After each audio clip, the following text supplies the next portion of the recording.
What up YouTube, it's Missouri's Company. In today's video, I'm going to showcase my raid build for the Monk. I've been on the Monk for a while now, finally have almost all the essences I want for my key builds, and in this video, I'm going to showcase the build that I'm using for raids that I would highly recommend for you to use, or at least to try out, and we're going to be showcasing how it works as well. Let's get straight to it. First, before we get started in our warband raids, I will showcase what we're using. So for the headpiece, we're using Empathy's Blessing, which is giving us Inner Sanctuary is now Blessed Sanctuary, increasing all damage done by you and your allies within the circle. Inner Sanctuary cooldown reduced. And I do have all my Essence Mastery maxed out for the Monk, in case you're curious.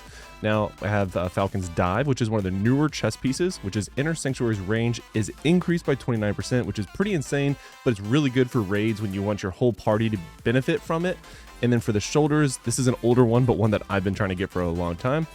Feline Defiance, so Mythic Strike now also increases your primary attacks by 30% for 6.4 seconds, and then Mystic Strike cooldown reduced by 10% because it's an awakened slot. For the pants, I'm using Companion's Melody, and we are doing Mystic, and this one does Mystic Allies duration increased by 39%. Offhand number 1, we're using Order Without Sin, which is very popular. The final strike of Fist of Thunder full combo now generates a ball of lightning that deals 5,463 damage continually. Damage increased by 90%. Fist of Thunder damage is increased by 10% because it's an awakened slot. Offhand number 2 is Twitching Palm, which is Fist of Thunder strike now becomes empowered with lightning, emits bolts that each deal 6,000 damage.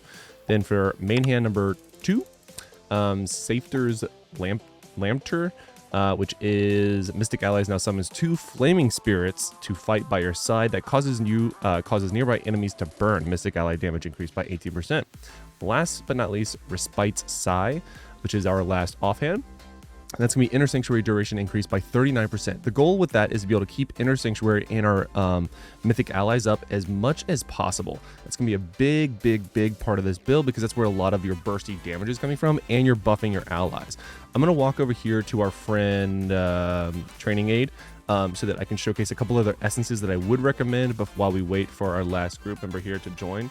But let's go ahead and take a look at that. But this build as is very strong. So let's go to Essence Transfer. I want to say it's a shoulder piece, actually. It is. So if you go down to the bottom here, where is it? Oh, I don't have it yet, so I'm in the wrong spot. So if you go to Extract and then Shoulders, it is the brand new one. Oh God, I'll join in just a second. Brand new one, Dark Cover, which is Wave of Light now places a protective golden bell on you and nearby allies. When taking damage, you unleash a wave of energy that deals damage to all allies or all enemies that passes through it. Wave of Light damage increased by 18%. That is the one that I would recommend because honestly, that one is going to be doing a ton of raid-wide damage. And I was a little late joining the fight there. My bad, Warband. But that one you can actually put on everyone on your raid, even if they aren't in your immediate party. So that one's really good. And with that, I would actually change Wave Strike, or that second skill that I have on right now. I'll show you in just a second before we get to the actual boss fight here. So the skill Wave Strike is the one that I would remove for the bell. All right, now let's go ahead and make sure you look at my stance. I'm switching over to the damage stance, and then I'm jumping straight in, doing as much damage as I physically can. Am I in my PvP build? Oh God, I hope not. No, I'm not. Okay, I was like, what? Starts the whole video in the wrong build, but we're not. All is good. Basically, you just want to keep your Wave Strike up as much as possible. We do have a, we'll get to the Sec Gear here in a second as well, but look how big this circle is for Mystic Allies. I mean, you are literally all over it. Even when I jump around, I'm still in it, which is fantastic. Get out of that, get out of that. Let me go ahead and tab out to the healing spec because I actually think there is a non-trivial amount of damage you get. Look how big that circle is, guys. It's crazy. By switching in and out of your damage specs or your damage stances. So I do that quite frequently to make sure that I have it up as much as possible. I'm watching my health, though. All right, we want to get out of this and that. Okay, good. 7 seconds will give another burst window. And as such, we should be able to just burn him down in this phase. All right, so I'm going to go ahead and pop that. So now we are just full bursting now. Staying as much as we can. Oh, almost took damage there. All good. Wave Strike. Dodge bad. And then he killed him. Boom. Not a bad run. Again, the Wave Strike can be charged up. You can see it there. But honestly, I just use it for the quick damage. Again, it's not the one, the best legendary that are skill and legendary pieces that I would recommend, but because I do get a increase in damage when I use it, that's when I'm using it that way, or that's why I'm using it that way. But yeah, so not a bad run. We did get top whatever to get the beguiling dust, which I'm all about to level up my my stats to the best of my ability. And we should be getting here to the second one here in a second. Which one is it? So Inner Sanctuary, is it this one? Nope. Nope. So it was the shoulders, right? Mystic Strike. Nope. Oh, so yeah, right now I have nothing buffing. That's right, I have nothing buffing the skill Wave Strike. I'm literally just using it for the damage. So the longer it charges, it can go up to 31. But because it has such a short cooldown of 6 seconds, I'm just getting it for the 21k, or the 22k. You could easily use Shield of Zen in this slot. Again, Wave of Light is the one that I would prefer. But actually, it might even be better now that I look at it. Oh no, the unbuffed Wave of Light actually makes you attack it, which takes away from everything else you could be doing with your primary attack. So it's actually not worth it. I've tested that out. But once I get those shoulder pieces, then yes, I will absolutely be rocking Wave of Light instead of Wave Strike. That's the one change I would recommend to this build. Let me go ahead and awaken this while we wait for the rest of our raid to start the next round, and then we'll get straight to the next boss. So here we are on the next boss.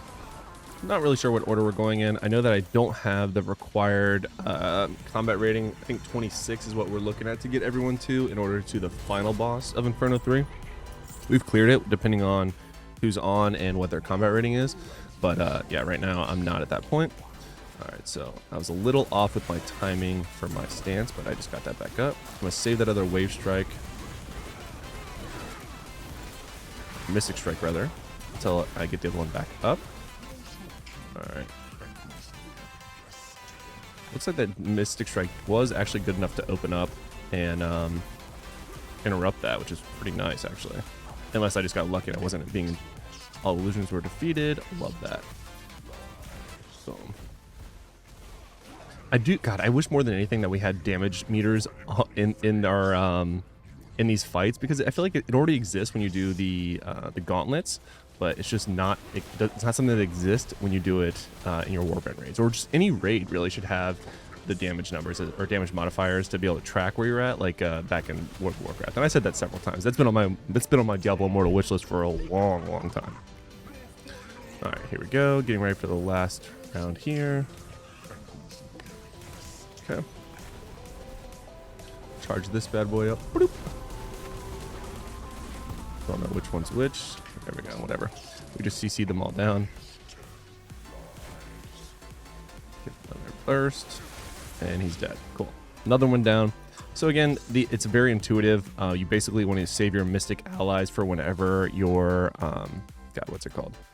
For one of your Inner Sanctuaries up, and then you basically just kind of stagger your Mystic Strike in order to keep that buff up as much as possible. And then the sec gear is what I'll show you now in between runs. I'll show you that right now.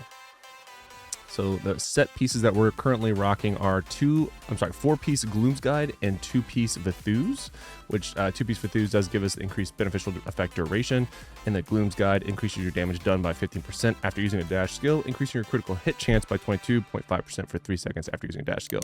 Basically, anytime you use a dash skill, you're going to be benefiting from that, which is awesome.